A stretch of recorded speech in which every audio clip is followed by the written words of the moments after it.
Hi guys, welcome back to the channel. I hope that you are doing very well this year.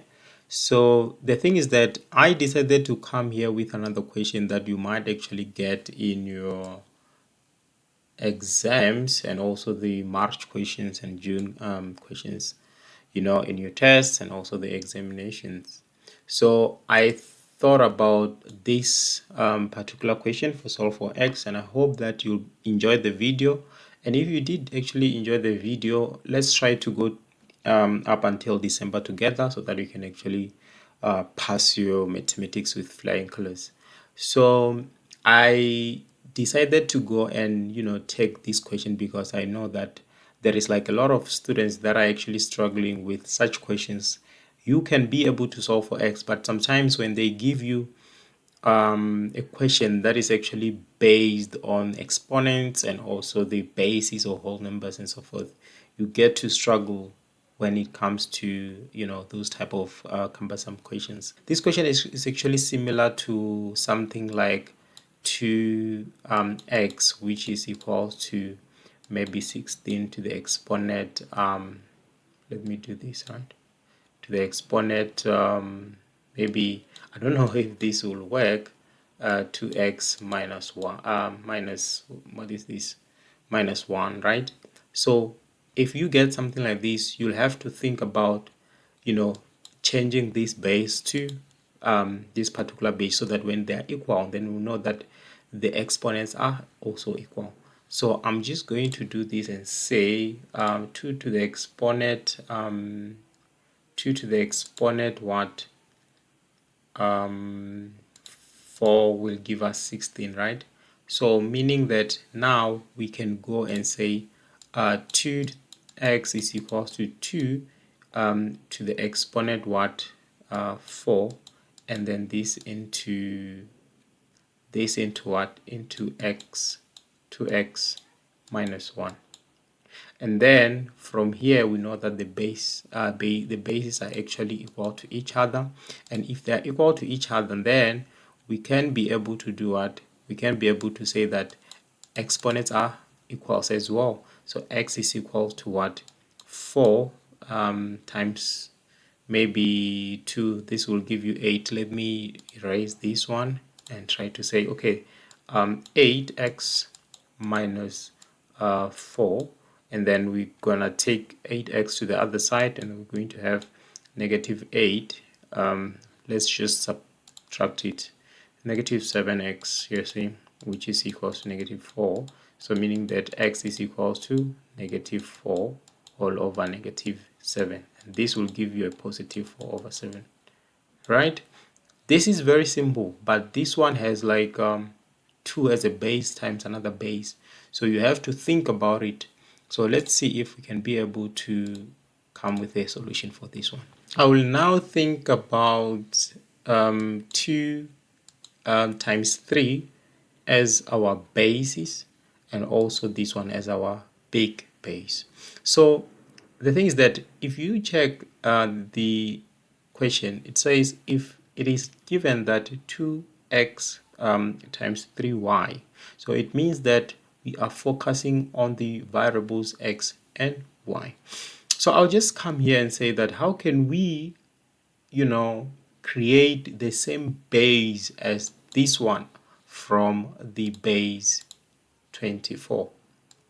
Okay, so now if I come down here and say that I have maybe 8 times 3, and if we go to our calculator and say 8 times 3, we are going to get 24. So this will give us 24, which is very good. So now, is 8 times 3 equivalent to the other base as a whole? No, it is not. So I actually need these as our base. You see, this part as our base. So if you check, you'll see that that's not actually our base.